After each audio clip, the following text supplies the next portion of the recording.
எங்கள் வீட்டு ஆட்டோக்காரிக்கு இன்னைக்கு மொட்டை அடிக்க போகிறோம். நான் கூப்பிட்ட உடனே என்ன நினச்சாலும் தெரியல. ஒருவேளை மொட்டைங்கிறது முட்டாய் வாங்கி தரேன்னு கேட்டுடுச்சான்னு தெரியல. உடனே போவோன்னு ரெடி ஆகிட்டா. சரி, மொட்டை அடிக்கிறதுக்கு முன்னால் கடைசியாக முடி இருக்கப்போ ஒரு இலச்சி கொஞ்சம் அழகு பார்த்துருவோன்னு அதையும் இலச்சி அழகு பார்த்தாச்சு. நாங்கள் மொட்டை அடிக்க போனது சண்டேங்கிறனால கடையில் ரொம்ப க்ரௌடாக இருந்துச்சு. ஸோ மொட்டை அடிக்கிற பிளான் இன்னைக்கு கேன்சல் ஆகிடுச்சு. ஸோ பிளான் கேன்சல் ஆகிடுச்சு. இப்போ எங்கேயாச்சும் போகணும். சரி, வேறு வழி இல்லாமல் மாடு பார்க்க போகிறோன்ட்டு அவளை கூப்பிட்டு போயாச்சு ப்ரிப்பேர் பண்ணி. அப்படியே சும்மா இருந்த முருங்கை இலை, அதுக்கப்புறம் உடங்காய் இதெல்லாம் பறித்து மாடுக்கும் கண்ணுக்குட்டியும் கொடுத்து அன்னைக்கு டே அப்படியே ஃபன்னாக போயிடுச்சு.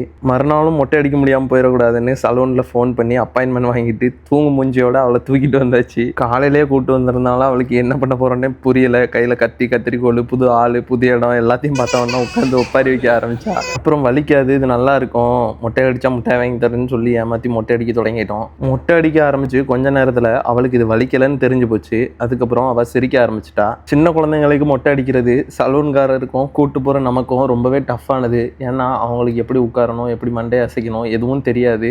திடீர்னு அசைச்சிட்டா அப்புறம் மண்டையில் வெட்டு விழுந்துடும். அதனால ரொம்பவே உஷாராக தான் பண்ணணும். இதை ஒரு வழியாக நாங்கள் மொட்டை அடித்து முடிச்சிட்டோம். மண்டையில் முடியோடு வந்தவளுக்கு இப்போ முடியில்லாதனால ரொம்பவே அவளுக்கு சோகமாக இருந்துச்சு. மண்டையை தடவி பார்த்துக்கிட்டு இருந்தா. குளிச்சுட்டு வந்தவள் சும்மா இல்லாமல் நேராக வந்து மண்டையை ஏண்டு வந்தா. சரி, எதுக்கு சும்மா இருப்பானு திருநீர் எடுத்து நெத்தியில் பட்டை நாமும் எல்லாத்தையும் போட்டு ஒரு வரைபடம் வரைஞ்சி விட்டேன். முடி இருக்கிறப்போ கொண்டை கட்டி பூ வச்சா ஒருத்தி அதை எடுத்து பறக்க விடுவா. இப்போ மொட்டை அடித்ததுக்கப்புறம் தான் அவளுக்கு பூ மேலே ஆசை வந்துருச்சு. அப்புறம் மொட்டைக்கு மேலே பூ வச்சு ஒரு 4 ஃபோட்டோ எடுத்து இன்னைக்கு விலாக் இதோட முடிஞ்சது.